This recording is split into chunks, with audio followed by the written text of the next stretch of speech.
Jaya Radha Madhava Jaya Kunja Bihari.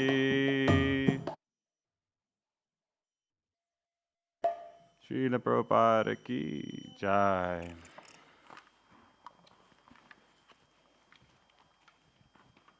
Hey.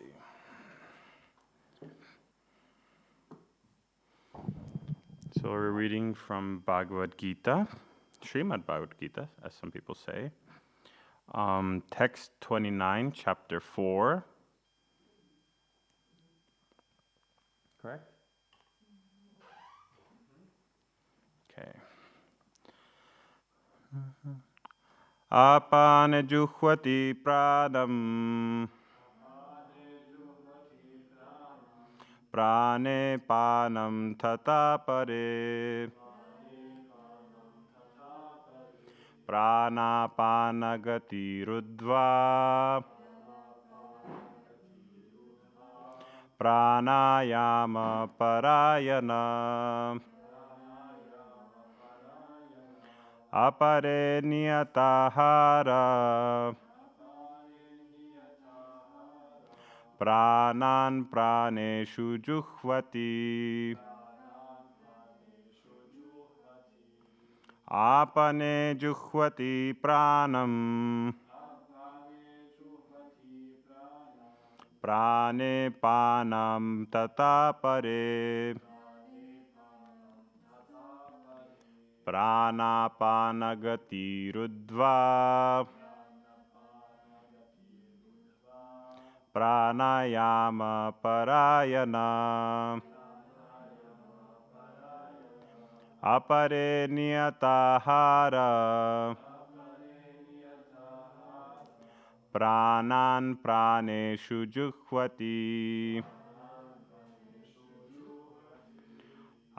apane juhvati pranam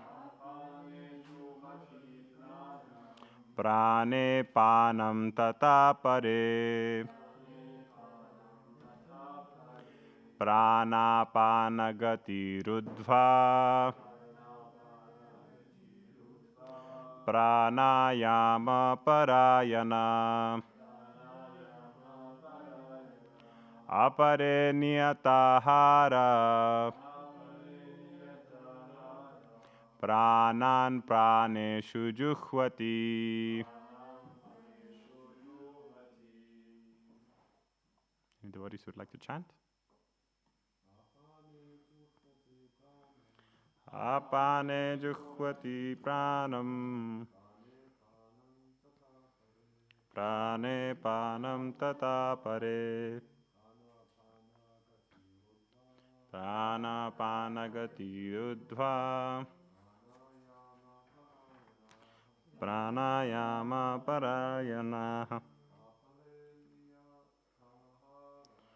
apane niyatahara pranam paneshu juhvati.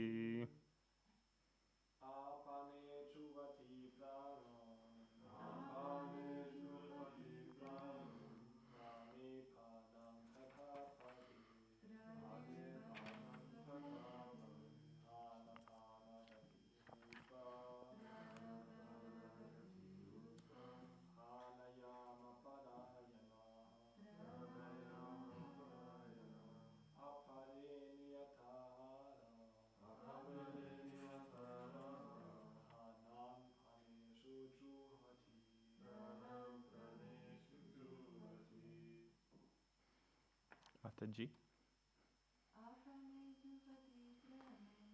Apane juhvati pranam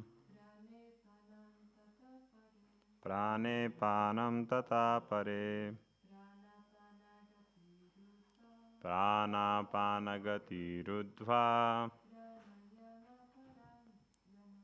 pranayama parayana apare niyatahara pranan praneshu juhvati. Word for word. Apane in the air which acts downwards. Juhvati, offer. Pranam, the air which acts upwards. Prane, in the air going outward. Apanam, the air going downwards. Tatha, as also. Apare, others. Prana, of the air going outward. Apana, and the air going downwards. Gati, the movement. Rudva, checking. Pranayama, the trance induced by stopping all breathing. Parayanaha, so included. Apare, others. Niyata, having controlled. Aharaha, eating. Pranan, the outgoing air. Praneshu, in the outgoing air. Juhvati, sacrifice. Translation. Still others who are inclined to the process of breath restraint to remain in trance, practice by offering the movement of the outgoing air, the outgoing breath into the incoming, and the incoming breath into the outgoing, and thus at last remain in trance, stopping all breathing. Others, curtailing the eating process, offer the outgoing breath into itself as a sacrifice. Purport. This system of yoga for controlling the breathing process is called pranayama, and in the beginning, it is practiced in the hatha yoga system through different sitting postures. All these processes are recommended for controlling the senses and for advancement in spiritual realization. This practice involves controlling the airs within the body so as to reverse the direction of their passage. The apana air goes downwards, and the prana air goes up. The pranayama yogi practices breathing the opposite way until the currents are neutralized into puraka, equilibrium. Offering the exhaled breath into the inhaled breath is called rechaka. When both air currents are completely stopped, one is said to be in the kumbhaka yoga. By practicing of kumbhaka yoga, one can increase the duration of life for perfection in spiritual realization. The intelligent yogi is interested in attaining perfection in one life without waiting for the next. For by practicing kumbhaka yoga, the yogis increase the duration of life by many, many years.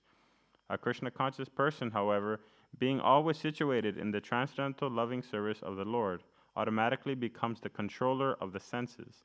His senses, being always engaged in the service of Krishna, have no chance of becoming otherwise engaged. So, at the end of his life, he is naturally transferred to the transcendental plane of Lord Krishna. Consequently, he makes no attempt to increase his longevity. He is at once raised to the platform of liberation, as stated in the Bhagavad Gita 14:26. Mam chayo vyabhicharena bhakti yogena sevate sagunan samatityayitan brahma bhuyaya kalpate. One who engages in unalloyed devotional service to the Lord transcends the modes of material nature and is immediately elevated to the spiritual platform. A Krishna-conscious person begins from the transcendental stage, and he is constantly in that consciousness. Therefore, there is no falling down, and ultimately he enters into the abode of the Lord without delay. The practice of reduced eating is automatically done when one eats only Krishna Prasada, or food which is offered first to the Lord. reducing the eating process is very helpful in the matter of sense control. And what sense control is, and without sense control, there is no possibility of getting out of material entanglement. Srila Prabhupada ki jai, Bhagavad-gītā ki jai. Homa Yajna timirandasya jnananjana shalakaya chakshurunmilitam yena tasmai Shri Gurave namaha. Nama Om Vishnupadaya Krishna Prishtaya Bhutale Srimate Indradumna Swaminiti Namine. Namo Prabhupada Pridasaya Jagannatha Yatrananda Murtaye Bhakta Sukena Krishna Kirtanena Narasimhena Rakshataya Namaha.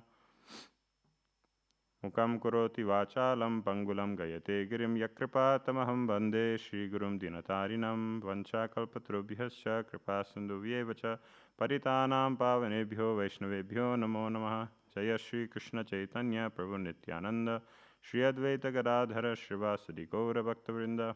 Hare Krishna, Krishna Krishna, Hare Hare, Hare Rama, Rama Rama, Hare Hare. So, today's a wonderful verse on pranayama, and I think Advaita Simapru would have been the choice person to give this class, but I was given, so I'll try my best. As Prabhupada very clearly points out in the purport, and in the translation it's stated that the whole purpose of pranayama is to extend the life duration in order to perfect the spiritual advancement. Yeah, the yogi, as Prabhupada mentions, wants to complete his spiritual progress in one lifetime. He's not interested in life after life because it's a very difficult process. And so he is interested in extending his life as long as he needs in order to achieve full control of his senses and liberation, right? Enabled to attain Brahman realization and able to understand who he is, who his eternal relationship with the Lord is, right? And Prabhupada in another, in Srimad-Bhagavatam, in another purport, he writes about how, I'm going to read it in a second, but he's talking about how nowadays it is used as a form of exercise, right? Rather than what its actual purpose is to control the mind in order to facilitate spiritual realization, rather than just a way to keep healthy, right? Prabhupada says, the word pranayama is very important in this verse because the hatha yogis and ashtanga yogis practice pranayama, but generally they do not know the purpose behind it. The purpose of pranayama or mystic yoga is to stop the mind and senses from engaging in fruitive activities, right? Not to facilitate fruitive activities, but to stop it, right? That is the purpose of pranayama, to stop the senses and the mind. The so-called yogis who practice in Western countries have no idea of this. The aim of pranayama is not to make the body strong and fit for working hard. The aim is to worship Krishna. In the previous verse, it is specifically mentioned that whatever austerity, pranayama, the mystic yoga practices Prithu Maharaj performed, were performed for the sake of worshipping Krishna. Thus, Prithu Maharaj served as a perfect example for yogis. Also, whatever he did to please the Supreme Personality of Godhead, Sri Krishna, right? So that is the proper form of yoga. That is the proper form of pranayama, ashtanga yoga, hatha yoga, whatever form. Yoga in itself, the meaning of yoga is to reconnect, to make a connection, to make a sandhi, right? So the whole purpose of yoga is to reconnect with the Supreme, with the Lord. And if we're not using it for that purpose, we are misusing it. Right? If we're not using it for the purpose to understand the Lord, to control the senses, to better understand them, we are misusing it. And so the whole meaning of pranayama, Prabhupada is pointing out, is to control the senses and the mind in order to better facilitate our devotional service. Yes? King Prithu's activities took place in Satyuga, and in this age the practice of yoga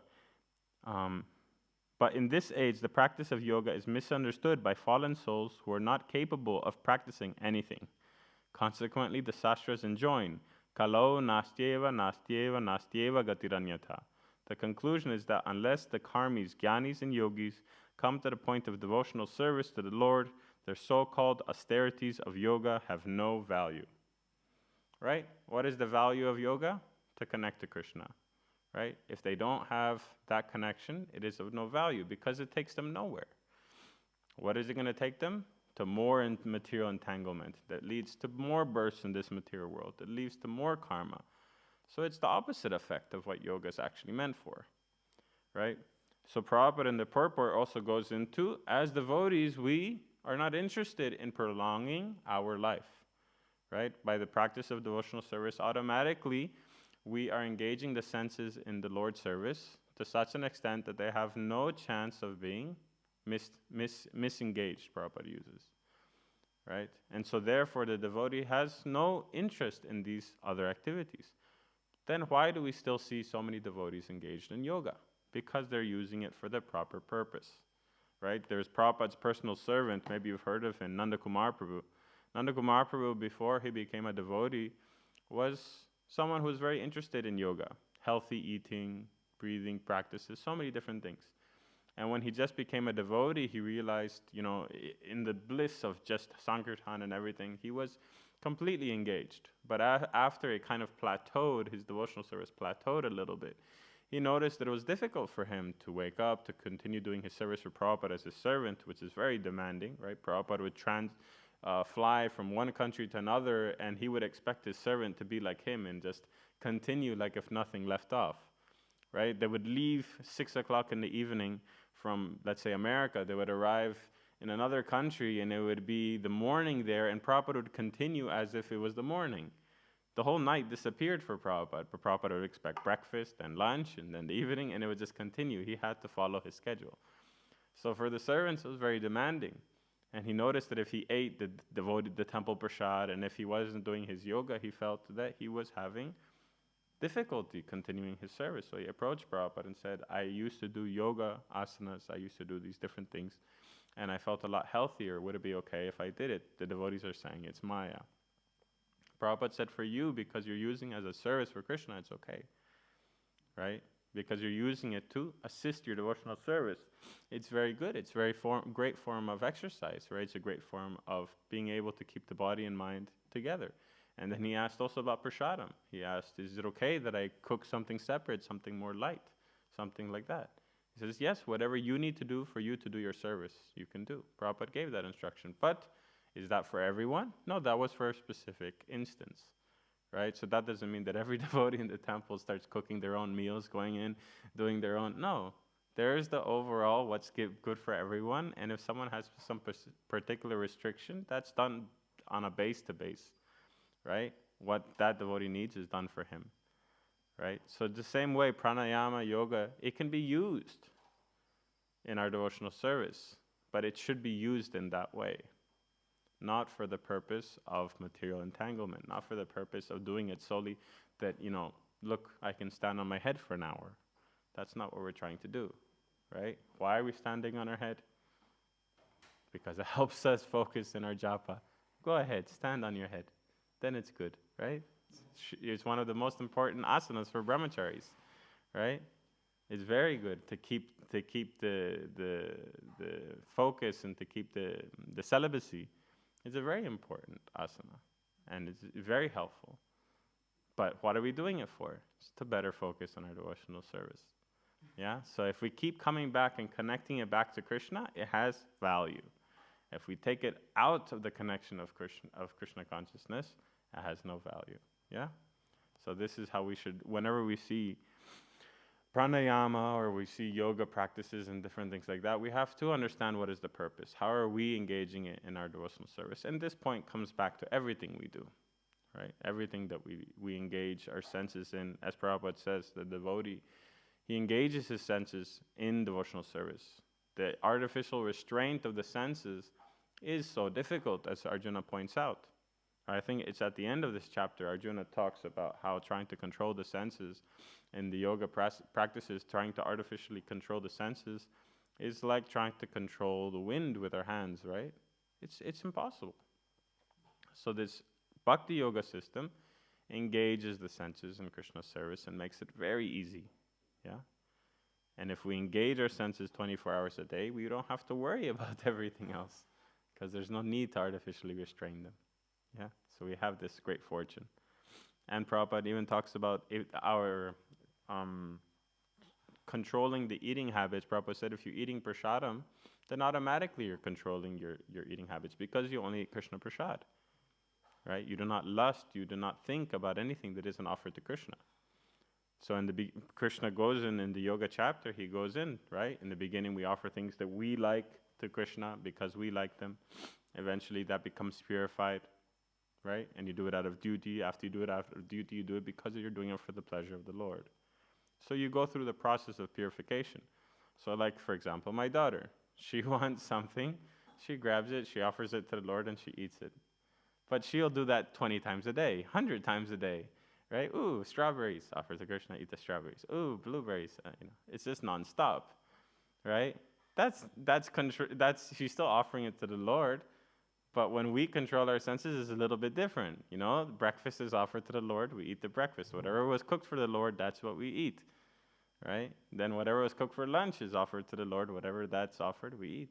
It's not that non-stop we're going down to the kitchen making a small offering because we're a little hungry and then eating it, right? So there's still differentiation. There's levels in devotional service, and there's levels to our understanding of sense control. But as long as we're in the process and we're following the rules and regulations, we have faith that one day we will attain that level of surrender. Yeah. And we're not interested in longevity. We know that any moment, right? In the glorious Harinam Chintamani, it says a single Maha Mantra, if said properly, right? It's said offensively, can purify you. So we don't need 100 more years. We need 2 more minutes if we are surrendered and if we're actually sincere, right? So it's just a matter of when we're going to get there. And Krishna is so merciful that he says the unsuccessful yogi, right? If for some reason he doesn't complete his process, he continues where he left off. This was not the same for the Karma Kanda, Jnana Kanda, all these other yoga systems. When they weren't able to continue, didn't finish it for some mistake or like that, sometimes they have to restart, right? So many yogis, the story of Vishwamitra Muni, right? How many hundreds of thousands of years he spent on austerity. One Apsara came, he got distracted, fell down. Another 1,000 years of austerity, another Apsara came, fell down. Until finally he got to the point where he was fixed in his service. And then he got Ramachandra's darshan and got to do service. And from then on, he's considered as a devotee. No longer does he have rivalry with Vashishta. No longer is he doing weird things like sending people to heaven in the same body, right?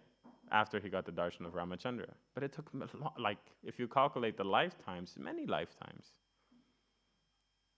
But we are so fortunate. Though Prabhupada says, at the time when you leave the Krishna consciousness movement or you leave Bhakti Yoga, that's that height, let's say, that level of Bhakti Yoga is kept. And then whenever you end up coming back and joining again, you continue from there. So we're very fortunate. That doesn't mean we should take it for granted. We should feel the urgency, as Prahlad Maharaj says, right? You can die at any time. So we should take it seriously and focus from now. And in that way, we can quickly achieve our desired success, right? As we say every morning, Krishna Prem. Yeah? Okay, so today is also a very special day. It's the beginning of Shivaratri, many of you may know. And so these 4 days are, they say the birthday of Lord Shiva, but it's a festival in his celebration.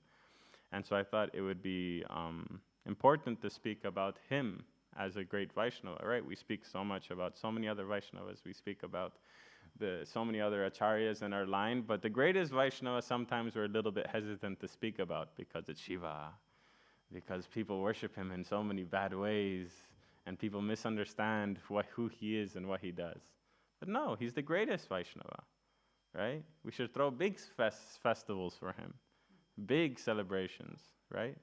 Sanatana Goswami, there's a pastime that Sanatana Goswami used to go every day from Madan Mohan temple to Gopeshwar Mahadev, every single day to take darshan of Gopeshwar. Every day. And Gopeshwar Mahadev, when Sanatana Goswami started getting old, Gopeshwar Mahadev came to him and said, "Don't come see me every day. We're always together. You don't need to come see me. You're getting too old. You can't walk all the way." And I mean, you have to walk, I think it's like 5-6 kilometers. And Sanatana Goswami said, "No, I have to come see you. I have to come see you every day." And so Gopeshwar Mahadev said, "Okay, I will expand myself as another Mahadev." I forgot the name, and I don't think I wrote it down. There's another Mahadev right next to Madan Mohan temple. So he expanded himself so that Sanatana Goswami could continue coming and seeing him every day. When Sanatana Goswami was living at Govardhan, every day he would go and see Chakleshwar Mahadev in Govardhan. Right? So if Sanatana Goswami was doing this, then who are we to say, oh no, Shiva is someone we don't need to worship, we don't need to think about. No. He is the greatest Vaishnava. He gives us permission to enter into the holy dham, whether we know him or not. Right?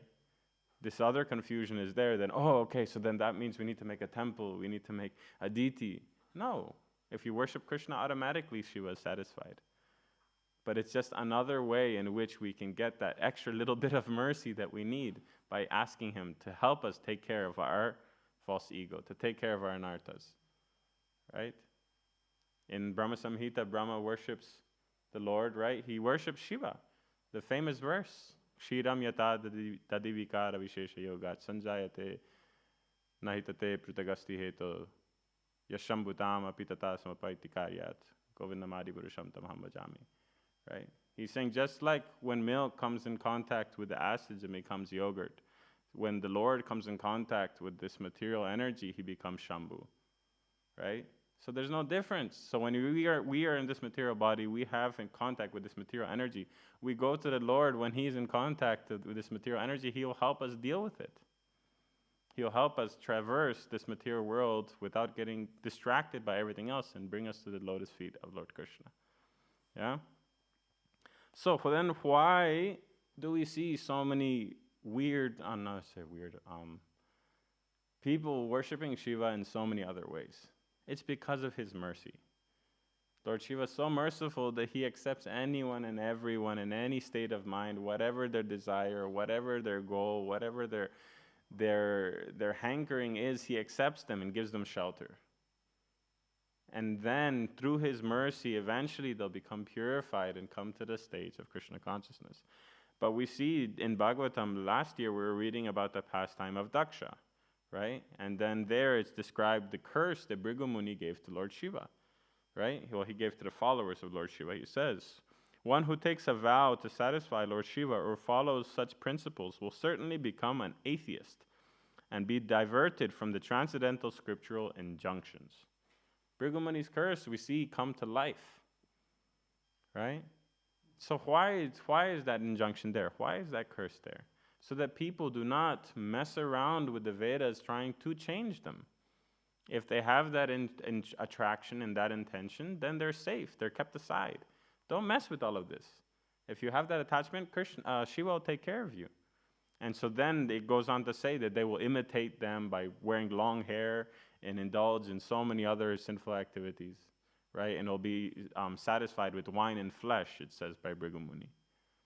Right? So we see those followers of Shiva who misunderstand. And Prabhupada in the purport, he always says so-called followers of Shiva.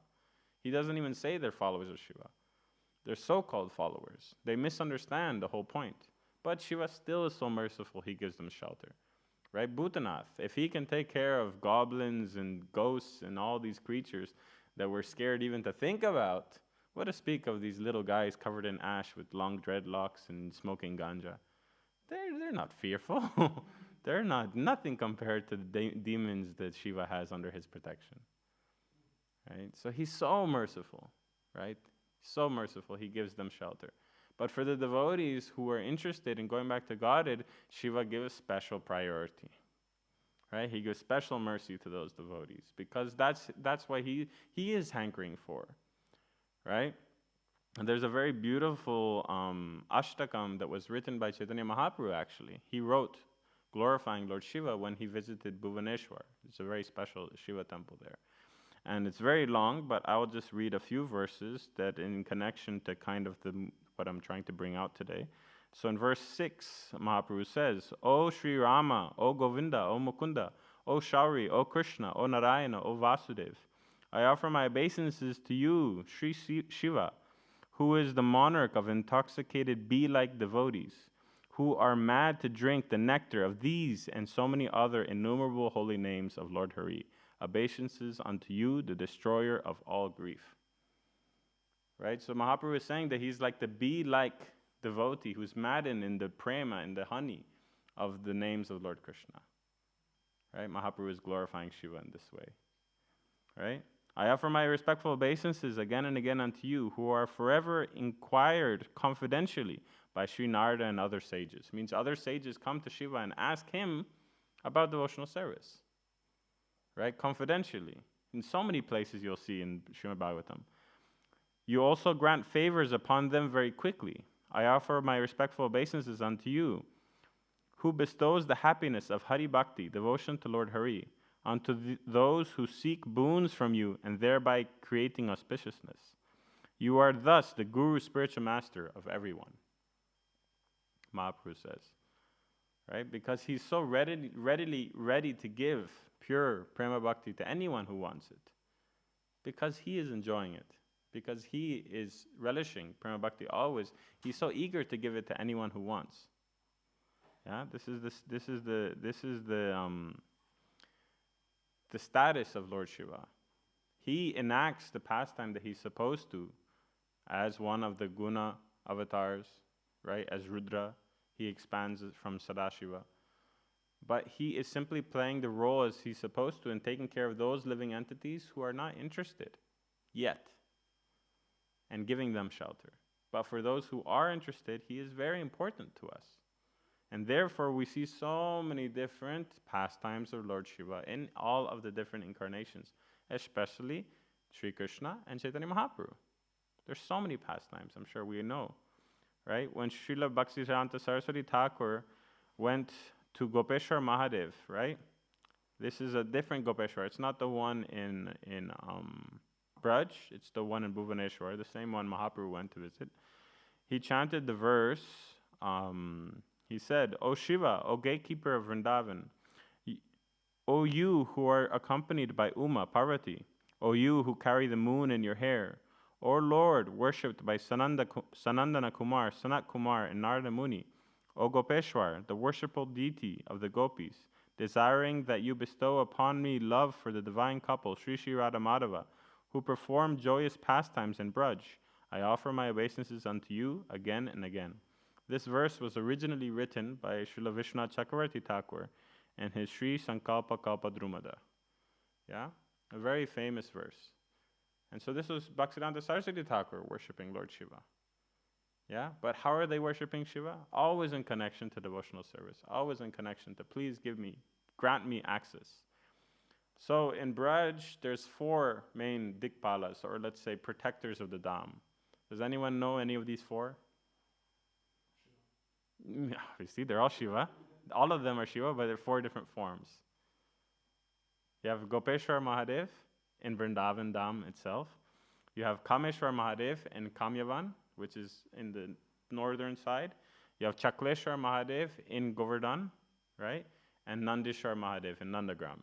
So those 4 deities of Shiva are protecting the Dham and granting whoever is actually desiring to be devotees entrance into the Dham. And those who are not, Shiva simply covers. And so they're not able to either commit offenses or they're not able to actually enter into the pastimes. So you think, how come there's so many people in Vrindavan then? Are everyone there pure devotees? No, they can go into Vrindavan, but will they actually do something of relevance? Will they do something important? Will they actually get the mercy of the Lord? Not without the mercy of Shiva. And those who are actually, very, very, would cause problems both for themselves, you'll see they won't even be able to enter the Dham.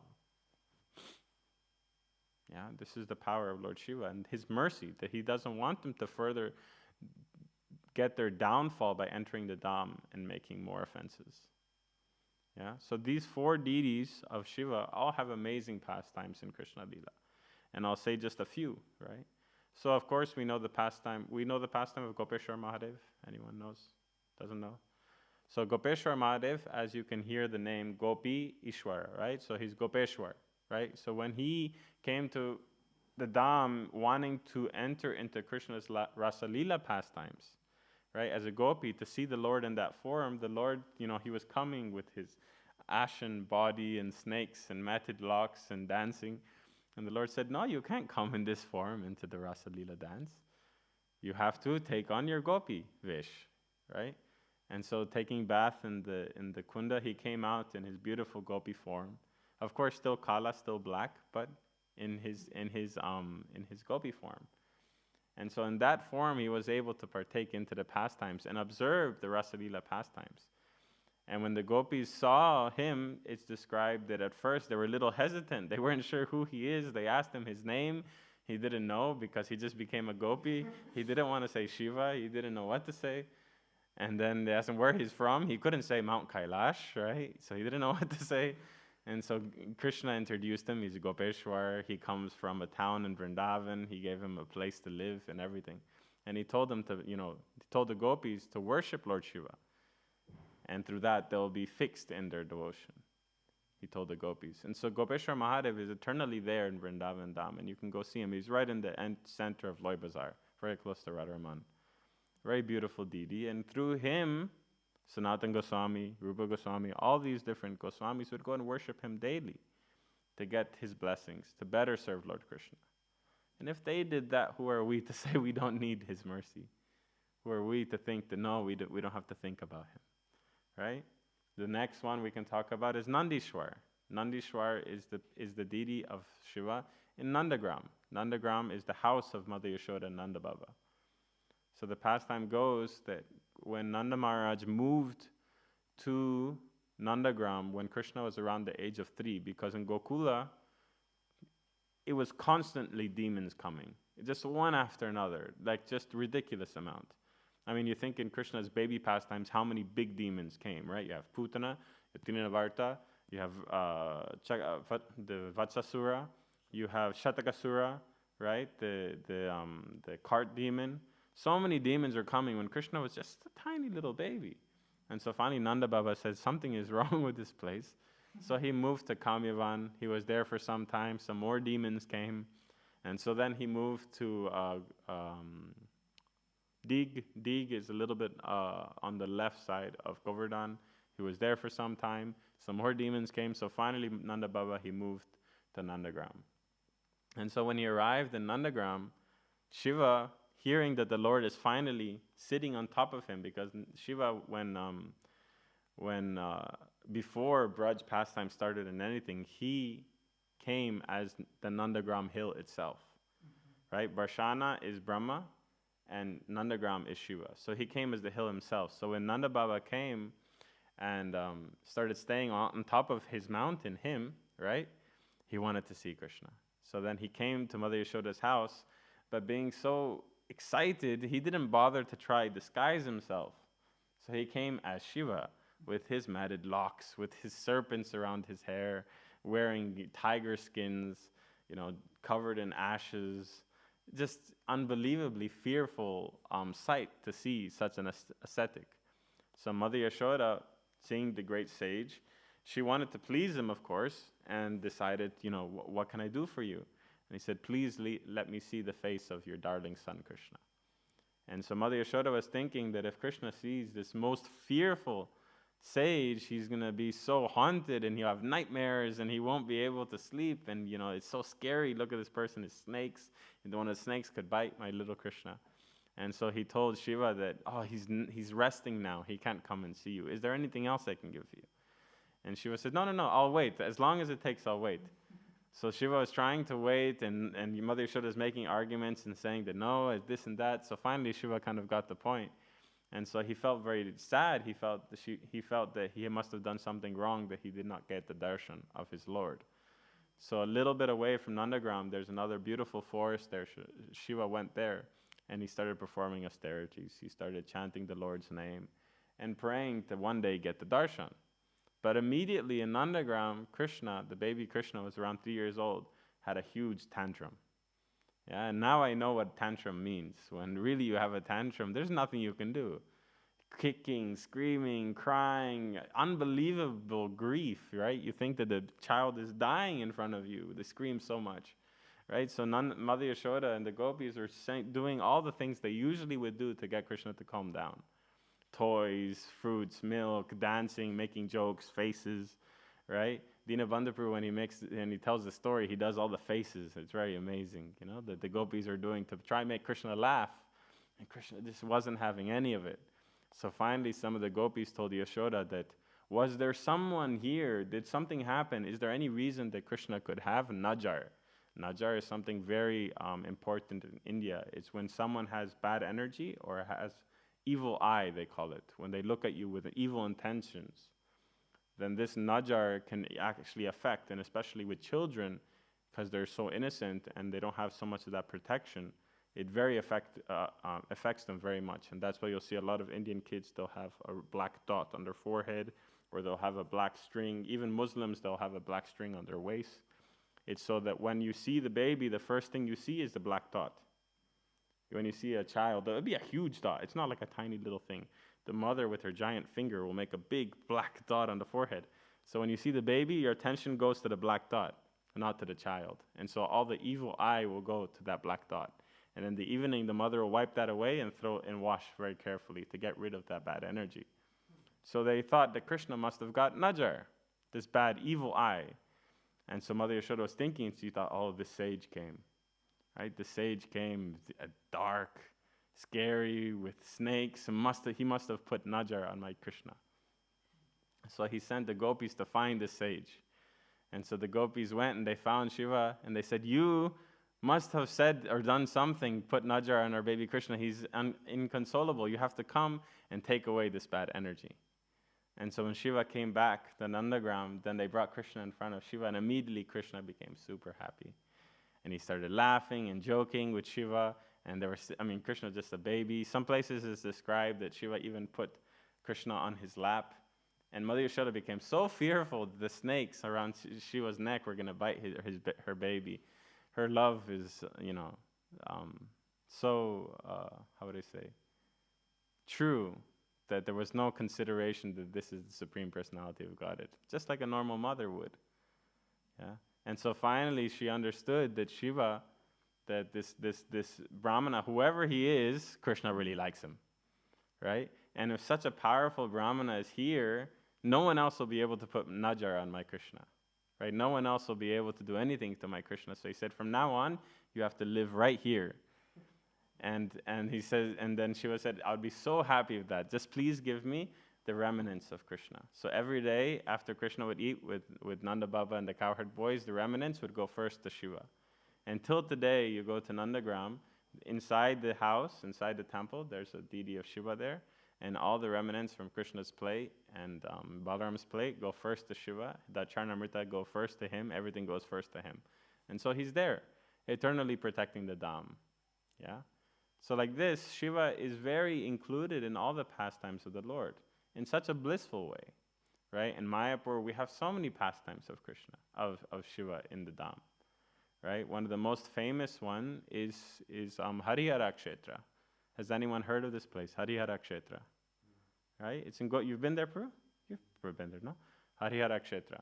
So this place is in Godrum Dweep. In Godrum, the 9 dweeps of Navadweep resemble the 9 processes of devotional service. In Godrum Dweep is Kirtanam, so singing for the Lord. So it's described that way back, we're talking Satyuga, before Satyugas, if you can imagine, the demigods came there to do a big kirtan because they knew that Mahaprabhu one day will come. And so all the demigods were doing a big kirtan there, and suddenly the singer, it's not described, but the singer began to sing the names of Gauranga Mahaprabhu and began to chant Gauranga, Gauranga, Gauranga. And when Japataka Maharaj tells the story, he chants Gauranga for like 20 minutes, non-stop, and huge kirtan breaks out. It's always so blissful. And so Shiva, he started dancing. And when Shiva danced, he's Nataraj, obviously, and he danced in such an amazing way that he enticed Lord Vishnu also to come and dance with him. And so they were both dancing, chanting the names of Gauranga so furiously that their bodies looked like they were one. And they actually became one body, half-half. Half Hari and half Hara. Hara is Shiva and other half is Hari. So that's why the place is called Hari Hara Kshetra. That's where the Lord Vishnu and Shiva became one, dancing in the pastimes of Chaitanya Mahaprabhu, dancing to the name. So this place, Bhaktivinoda Thakur describes in Navadvip Dham Mahatmya, that there, Lord Shiva is not asking people, right? He's not, in other places, the mercy is showering, right? Is falling down. But in there, Lord Shiva is throwing the mercy at you, Whether you want it or not, he's giving it to you. Whether you're interested or not, he's giving it to you. So this place is very special. And Bhaktivinoda Thakur says that he says that this place is a place where people aren't afraid of death. Why are they not afraid of death? He says that because if you die in that place, Shiva will come and scream the names of Gauranga into your ear at the time of death, to make sure that you're not thinking of anything else. So it's a place of no fear of death, because if you die there, then nothing better could be, right? Shiva will come and chant Gauranga in your ear, so you can't think of anything else. And the same goes for most of the Navadip Dham, for all of Navadip Dham. That Shiva is just so eager for people to come back to Gauranga Mahaprabhu, that he does everything he can. He's not asking people, he's not begging people. He's giving you Krishna Prem, whether you want it or not. And he's making sure you go back to Godhead. So this is the great glory of Lord Shiva there in Harihara Kshetra. Yeah? Another beautiful pastime is the pastime of Hamsavahan. Has anyone seen the deity of Hamsavahan? It's also in Godrum Deep, in Sarabganj. So this deity, the pastime goes that at the beginning of Kali Yuga, Sutta Goswami and many other great rishis, they assembled there. Right near Hamsavahan temple is the place of Naimisharanya in Navadip Dham, because all the dhams, right, are replicated. But there in Navadip Dham is Naimisharanya. So Sutta Goswami came there with the great sages to talk about, what else? The pastimes of Gauranga Mahaprabhu. And so Shiva in Kailash, he got so eager to come and hear the pastimes, he started riding on Nandi. But Nandi is a bull. And Nandi was going da-dum, da-dum, da-dum, too slow. Shiva was getting anxious, so he went to Brahmaloka and stole the swan carrier of Brahma, the Hamsa, right? So he came down with the plane with the swan of Brahma that was much faster to come and hear the pastimes of Lord Gauranga. And they did a huge kirtan. So that's why it's called Hamsavahan, because the five-headed Lord Shiva, he came with 5 heads so he could hear more pastimes. He came in the Hamsavahan, the vehicle of the swan. So this beautiful deity is there since that time. And in the roarous kirtan that happened there, Shiva became red hot, they say. He became so burning hot in ecstasy that they had to put him into the river. Otherwise, he would burn the whole universe in his ecstasy for Lord Gauranga. And so this deity was kept all year round inside the water of the Gomati river that's there. And only one day a year, I think tomorrow, or it was one day a year, they would bring him out to the temple and devotees could worship him. But then in 2005, some gundas, some thieves, they wanted to steal the deity. And so because he was just in the lake, they took him out in the night and they hid him, and the police did an investigation, they found him. But ever since, they keep Shiva in the temple, and then non-stop there's a pot of the water from the river non-stop pouring on him, like he's dripping non-stop all year round. So like that, he's kept cool, and he's kept peaceful from his burning separation and in happiness and dancing in Gaur Leela. So this deity is very special. There's also, the local people, they go there and they offer a white flower. It's a very famous flower that they offer to Shiva. It feels a little paperish. And they say when you put the flower on Shiva, if the flower opens, means your wish is fulfilled. And if it doesn't open, it's not. So the people, they all come and they put the flowers, and many you'll see open like that. And so in 2002 or 3, the Navadip Manda Parikram crew came and they did a huge kirtan there with Jabdaka Swami. But the priests, the pandas, they thought it was a disturbance, blocking the road, no one can get into the temple. So they told them they have to stop the kirtan and go away. And from that moment on, none of the flowers were opening. No more wishes were being granted. And so the pujaris thought that it must have been because we chased away the devotees who were chanting Gauranga Mahaprabhu's names. So they called them back a week later to do a big kirtan. And then Shiva again was fulfilling all the desires of the devotees because he was getting to hear the holy name. So since then, whenever you go there, they're very eager to have the devotees come and see Shiva, to do kirtan, especially they love. And even Shiva, he comes, Hamsavahan, he comes to Mayapur Dham. He comes once a year and we do Abhishek in Mayapur Dham and we worship him there. He comes to see Radha Madhav, Panchatattva, Nishingadev. So he's not only present, he didn't only do his pastimes then, he's doing his pastimes now. Till today, he's doing his pastimes, protecting the devotees, giving them shelter, giving them facility to do devotional service. So we can't in any way underestimate the importance of worshiping the greatest Vaishnava. We always say this, but we neglect him, right? We worship all the other Thakurs, all the other Acharyas, everyone else. But when it comes to Shiva, we're like, should we not? What if I become like a Shaivite? Why? This is a misconception, right? Yes, maybe there's no need to worship him separately. Prabhupada always says, never worship him separately. But we worship him through devotional service. So we can pray to Lord Shiva. There's so many beautiful prayers by Mahaprabhu, right? There's beautiful prayers by so many of our acharyas worshiping Shiva. Asking him for devotional service. Asking him for freedom of false ego and anarthas so we can better focus. If anyone can give it to us, it's him. Right? So we shouldn't be hesitant to worship the Lord Shiva in that way. And get his mercy. Yeah? Just, I remember 8 months ago, there was one Portuguese lady, one Brazilian lady here who was a Shiva Bhakta. Remember? Right? She's very nice, very, very helpful, very, a lot of service attitude. But she was open-minded, she was asking questions, and one day I was in the kitchen and she was asking different questions, and she was saying that how can I understand that Shiva is not the supreme if he's Adiyogi, right? They always say she was Adiyogi. Right? The first yogi. So I asked a very simple question. I said, yes, but who is he meditating about? Right? He's yogi. Who is he in meditation about? Right? Everyone, when you ask a Shivite this question, everybody knows he's meditating on Ram. Everybody knows this. Right? No one's confused. Every Shiva Bhakta will know what mantra does Shiva chant, Ram, Ram, Ram. He says in Padma Purana. Right? He says, Rama Rameti Rama.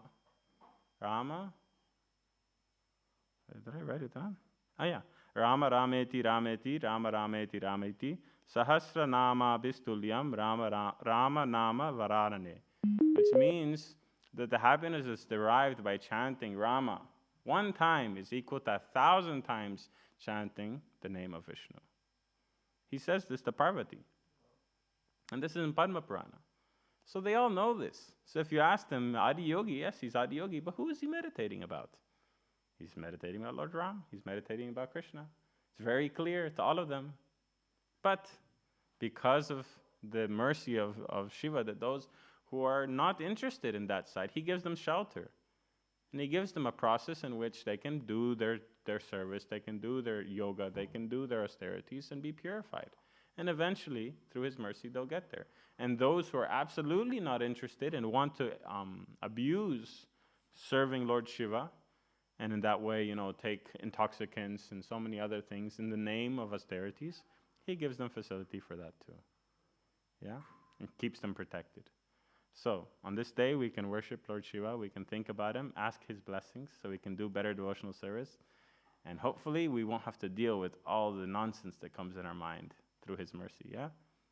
So, Jai Vaishnavatam Mahashambhu, yeah? Jai. Okay. We'll finish there. I think I went a little bit over. Can we go over? No, it's already 6:30. If anyone has any questions? No? Okay. Sure, Prabhu. That was from the beginning of the lecture, which you mentioned Vishwamitra Muni. Yes. He would say, you mentioned these stories how he would practice and he had to come back in another life. Not another life, it's just how many years he practiced for. If you multiply, if you see, it's like thousands of hundreds of thousands of years. It's not that he lost also whatever he was. He lost the power. Okay. My question will come because there is this famous verse that in this endeavor there is no loss or diminution, and whatever little advancement that you make, then you be saved by the most type of dangerous fear. Yeah. Yeah. And this is, from what I understood in the part of the Bhagavad-gītā 240, which he starts speaking about yoga, and not about bhakti yoga in particular, but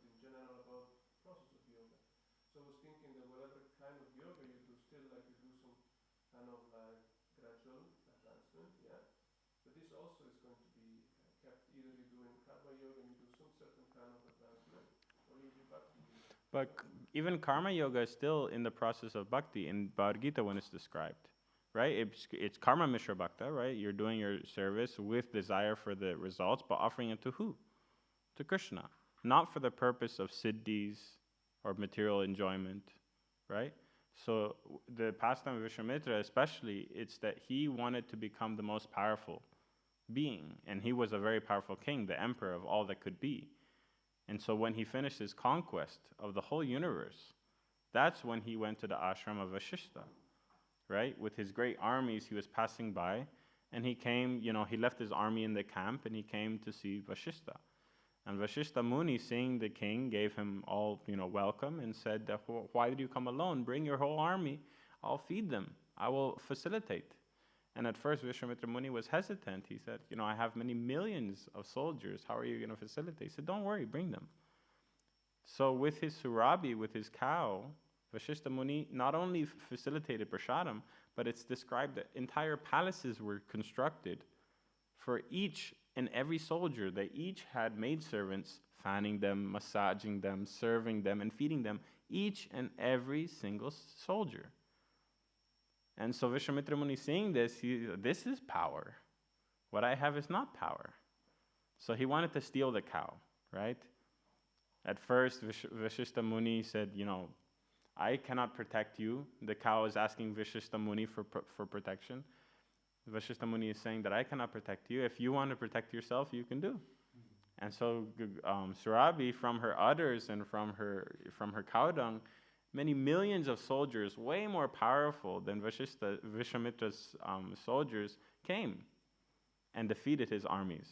So Vishwamitra Muni understood that I have to get some more power. So he went and he did austerities in an anthill for many thousands of years. And so he came back to challenge Vashishta. Now I have the celestial astras, he said. And so he started fighting Vashishta. Vashishta, he took his there's a stand that yogis use for their hand, for their japa, right? To balance their hand. The stick went into the air and fought Vishwamitra. The stick of Vashishta Muni went and destroyed Vishwamitra completely. Then Vishwamitra Muni said, I have to become a Brahmarshi. Not just a Rajarshi, I have to become a Brahmarshi. So he went and did austerities for another whole bunch of time because he depleted his power fighting with Vashishta. And then the pastime comes with Utanka, that he wanted to go back to heaven. And Vishwamitra Muni, he said no. So Utanka, he went to Vashishta Muni and he said, can you do this? And Vashishta Muni said, no, I cannot do this. And so Utanka, using this rivalry, he went back to Vishwamitra and he said that Vashishta says he can't do this. So Vishwamitra thought, I can do something that he can't do. So he agreed. He did the yajna, created a heaven, sent Utanka up, right? But he depleted his powers that he couldn't have any left to support the heaven he created in the sky. So he had to pray to Lord Vishnu to take on the burden of this new heaven he created. And he was depleted of all powers. So he had to do again austerities. Then he did again austerities, and first Indra sent, Menaka first, right? And the second time sent Urvashi. And then I think also Ramba came for him. Ramba also came, it is. Yeah, and then he thought that he's going to denounce women. So he created the coconut tree, right? Many people don't know this story, but he created the coconut tree because he thought that women should become obsolete, not needed for progeny anymore. So he thought, make a tree that can give eggs, and from the eggs will come babies. And then you won't need women anymore. This was his thought process. But then Brahma came, everyone came and said, you can't do this, right? This doesn't work like that. You can't change the laws of the universe simply because you had a little temper tantrum, right?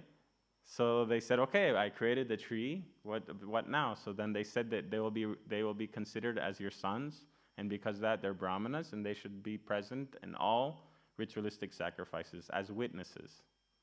Yeah, so that's why we have always coconut in the yajna. That's why coconuts are always kept in any kind of religious function. They themselves aren't what we're worshipping. We're worshipping in the water. We install so many different deities. But they're considered. So because of that, right? He did austerities, he fell down. Did austerities, fell down. Either through anger, through lust, or through greed. Until finally he understood, when he finally reached the platform of Brahmarshi, then he was more peaceful. Still he had the short temper, but until he actually came in contact with Lord Ramachandra and did service to Lord Ramachandra, then he was purified. And there's such beautiful descriptions of him in Valmiki Ramayana, right? When he was taking Ram and Lakshman to go fight Taraka, he would walk faster so he could walk ahead, and then he would stand and watch them come. Then he could take their darshan, because he knew that Ram and Lakshman would never walk in front of him out of respect. But he wanted to see them. So he would walk very fast, stop, and then look and watch them come. And then again, walk really fast, stop, and watch them come. And he would purposely stop many times because the distance from Ayodhya to his ashram wasn't very far. But he would stop and make them sit and talk, and he would be able to look at them and tell them stories, and, So that's when he became purified. That's when he became, the great. In all the pictures of Vishnu, Matsya, Kurma, anyone you see Vashishta and Vishwamitra, both there. Yeah. So that's the story. Because he was doing it not for Krishna. He was doing it for the purpose of power. He was doing it for the purpose of mystic energy, tejas. So one could say that when it's yoga, the fruitive kind of results, so it's not really yoga, that's why it's Exactly. You're not doing it for the purpose of reconnecting with the Lord. As Prabhupada says here, the whole purpose is to reconnect with the Lord. Spiritual advancement. Otherwise, it has no value. Then it's like money. You have it, you use it, and it's gone. And that's the same with all the other rishis who were not devotees. Yeah. Those who were devotees, you see, they never any description of fall down. And many of them became eventually through, pastimes of the Lord. But, so that it's a difference. Especially in Bhagavad Gita, when he's talking about karma yoga, he's talking about when you have desires, you're engaging in devotional service, but with attachment to the results. But you're still offering the results to the Lord. That's karma yoga in Bhagavad Gita. So that's still in the process of devotional service. And the unsuccessful yogi will continue from wherever he left off. Yeah? Sorry for the long stories. Jai Shri Nishkari Bhagwan ki, Jai Bhagavad Gita ki, Jai.